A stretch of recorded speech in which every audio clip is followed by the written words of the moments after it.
রাতের নিস্তব্ধতায় যখন পৃথিবী ঘুমিয়ে পড়ে তখন জেগে থাকে এক নতুন পৃথিবী, সামাজিক যোগাযোগ মাধ্যমের রঙিন জগৎ।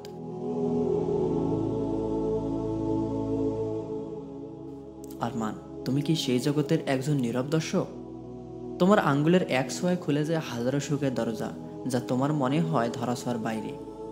আমরা যখন অন্যের জীবনে ঝলমলে অংশটুকু দেখি তখন আমাদের নিজেদের অপ্রকাশিত অধ্যায়গুলো তুচ্ছ মনে হয়। আমরা ভুলে যাই জীবন একটা সম্পূর্ণ বই, আর সামাজিক মাধ্যম যা দেখি তা শুধু সেই বইয়ের নির্বাচিত কয়েকটি পাতা। এই পাতাগুলো কেবল হাসি, আনন্দ আর সফলতার গল্প বলে, কিন্তু নীরব অশ্রু, চাপা কষ্ট আর একাকিত্বের গল্পগুলো আড়ালে থেকে যায়।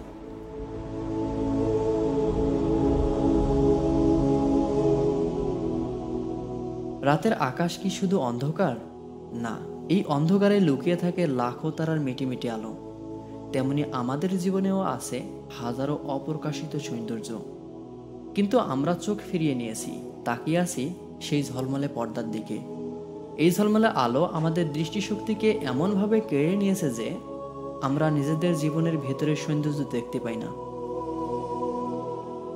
আল্লাহ তাআলা কোরআনে বলেছেন, তোমরা কি দেখতে পাও না? আল্লাহ যা কিছু আসমান ও জমিনে আছে তা সব তোমাদের কল্যাণে নিয়োজিত করেছেন। আমাদের চারপাশে যে নিয়ামত ছড়িয়ে আছে তা কি আমরা দেখতে পাই? এই যে সুস্থ শরীর, এই যে একটা শান্ত ঘর, এই যে পরিবার, বন্ধু, এগুলো কি ছোটখাটো নিয়ামত? এই নিয়ামতগুলোই আমাদের জীবনের আসল সম্পদ। কিন্তু আমরা অন্যের জীবনের সাথে নিজেদের জীবনের তুলনা করে এই সম্পদগুলোকে তুচ্ছ মনে করি।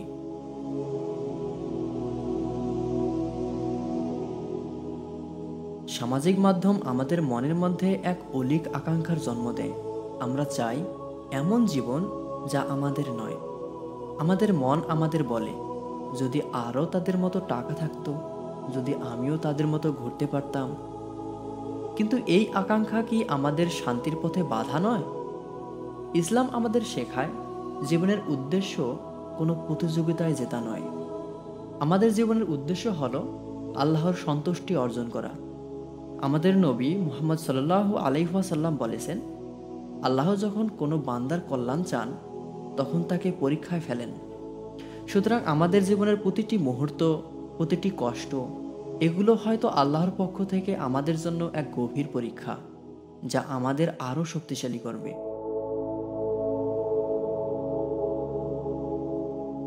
আরমান, এই একাকিত্বকে ভয় পেও না।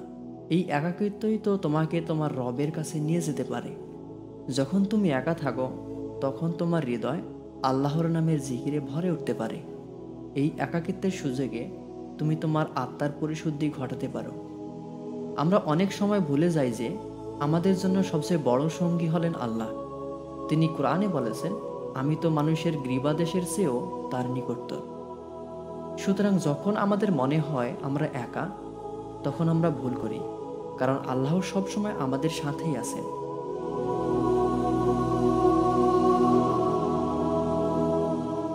তোমার জীবনের মূল্য কোনো পোস্ট করা, লাইক, কমেন্ট বা শেয়ারের উপর নির্ভর করে না। তোমার জীবনের মূল্য তোমার রবের কাছে। তুমি যখন ইবাদতে মগ্ন হও, তোমার হৃদয় যখন আল্লাহর ভয় ও ভালোবাসায় থাকে, তখন তোমার জীবনের মূল্য অনেক বেড়ে যায়।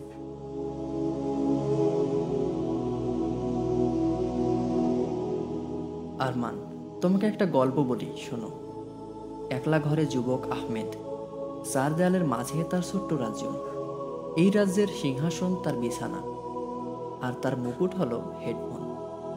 সূর্যের আলো কখন ওঠে আর কখন ডোবে তা তার জানার দরকার পড়ে না, কারণ তার সূর্য ওঠে যখন সে ফেসবুক, ইনস্টাগ্রাম আর টিকটকের স্ক্রল করা শুরু করে। ভার্চুয়াল জীবনের রঙিন দুনিয়ায় সে এতটাই মগ্ন যে বাস্তব জগতের ধূসর রং তার চোখে পড়ে না। আহমেদ অনলাইনে অনেক পরিচিত, তার হাজার হাজার ফলোয়ার। লাইভে এলে অনেকেই তাকে হিরো মনে করে। তার বলা কথাগুলো সবাই খুব আগ্রহ নিয়ে শোনে, কিন্তু বাস্তব জীবনে তার কোনো বন্ধু নেই।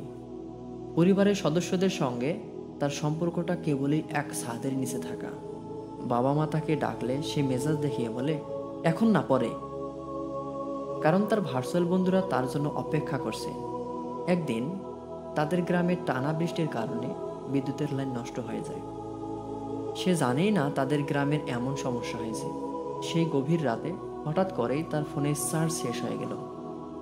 আলো আধারের খেলায় সে যেন দিশে হারিয়ে ফেলল। অন্ধকার ঘর আর চারপাশে নীরবতা তাকে গ্রাস করে নিল।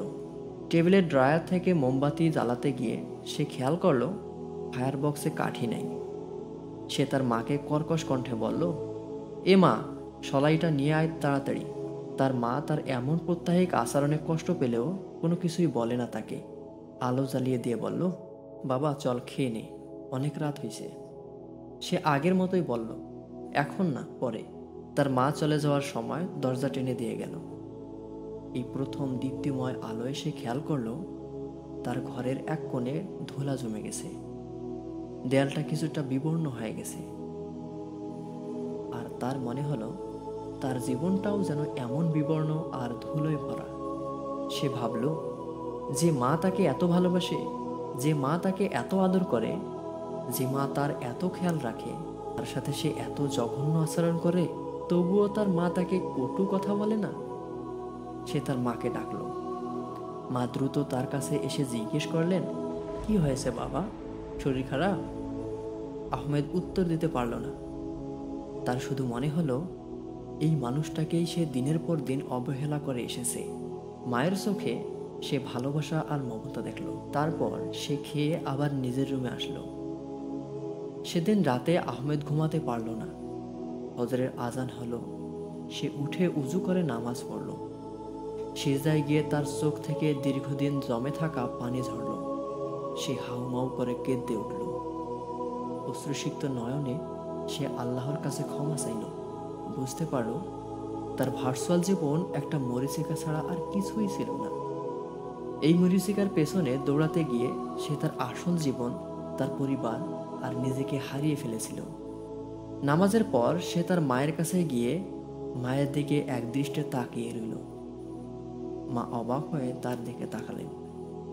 ছেলের ছলছল চোখের পানি দেখে মা বললেন, কি হয়েছে বাবা? আহমেদ তার মাকে জড়িয়ে ধরে কোমল কণ্ঠে বলল, আমাকে মাফ করে দাও। ছেলের মুখে এমন কথা শুনে মায়ের চোখেও পানি এলো। এরপর থেকে আহমেদের জীবনে পরিবর্তন আসা শুরু করলো। সে ভার্চুয়াল জগৎকে সীমিত করে তার আসল জীবনে মনোযোগ দিল। বাবা মায়ের সঙ্গে সময় কাটানো শুরু করলো, পুরনো বন্ধুদের সঙ্গে যোগাযোগ করলো। এখন তার আর হাজার হাজার ফলোয়ারের দরকার হয় না, কারণ তার হৃদয়ে আল্লাহ আছেন, আর তার জীবনে আছে প্রকৃত ভালোবাসা আর শান্তি। আরমান, এই ডিজিটাল দুনিয়া আমাদের বাস্তব জীবন থেকে দূরে সরিয়ে দেয়। আমরা ঘন্টার পর ঘন্টা সময় নষ্ট করি অন্যের জীবন দেখে, যখন আমরা নিজেদের জীবনের উন্নয়নে কাজ করতে পারতাম। কিন্তু এখনও সময় এসেছে জেগে ওঠার, সময় এসেছে নিজের জীবনে ফিরে আসার। প্রিয় দর্শক, নিজেকে একটি প্রশ্ন করো, আমি কি এমন জীবন চাই যা শুধু অন্যদের চোখে সুন্দর, নাকি এমন জীবন চাই যা আল্লাহর কাছে শান্তিময় এবং আমাদের নিজেদের কাছেও তৃপ্তিদায়ক? পরবর্তী ভিডিওতে আমরা জানব কিভাবে সামাজিক মাধ্যমের আসক্তি থেকে মুক্তি পাওয়া যায় এবং আমাদের জীবনকে আল্লাহর পথে পরিচালিত করার মাধ্যমে প্রকৃত সুখ অর্জন করা যায়। ততক্ষণ পর্যন্ত তোমার ভেতরের আলোটাকে খুঁজে নাও, কারণ সেখানে লুকিয়ে আছে তোমার প্রকৃত সৌন্দর্য। আসসালামু আলাইকুম ওয়া রাহমাতুল্লাহ।